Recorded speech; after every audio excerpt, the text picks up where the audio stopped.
Ramayan part 6 Yuddha Kanda. Sundarkand के बाद युद्धकांड की शुरुआत होती है राम के लंका यात्रा के तैयारी से। वानर सेना राम के नेतृत्व में लंका की ओर बढ़ती है, लेकिन समुद्र उनका रास्ता रोकता है। राम समुद्र से प्रार्थना करते हैं, लेकिन जब समुद्र विघ्न बना रहता है, राम अपना तीर से समुद्र को दंडित करते हैं। तब समुद्र देव दर्शन देते हैं और नाला और नील के माध्यम से राम सेतु बना के मार्ग देते हैं। वानर सेना से समुद्र पर एक महान सेतु बनाया, जिसे राम सेतु कहा जाता है, जिससे माध्यम से सब लंका के किनारे तक पहुंच जाते हैं।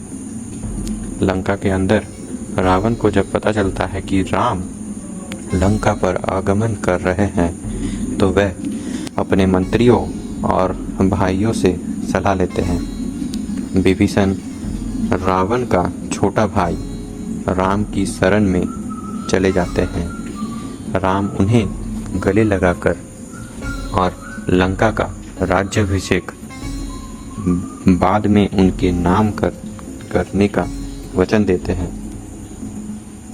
महायुद्ध का आगाज होता है।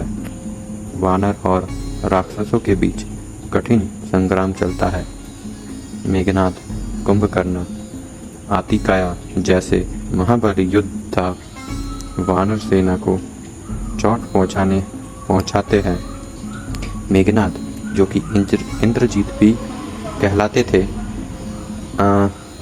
वो लक्ष्मण को गहरी चोट पहुंचाई। तब हनुमान द्रोणागिरी पर्वत से संजीवनी बूटी लेकर आते हैं और लक्ष्मण की जान बचाते हैं। कुंभकर्ण, रावण का भाई, मैदान में उतरता है।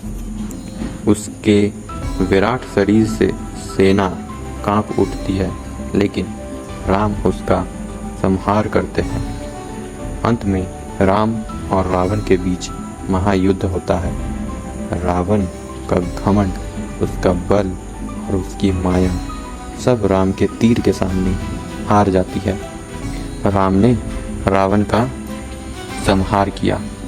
ये युद्ध था केवल शस्त्र का नहीं था, ये धर्म और अधर्म के बीच की लड़ाई थी।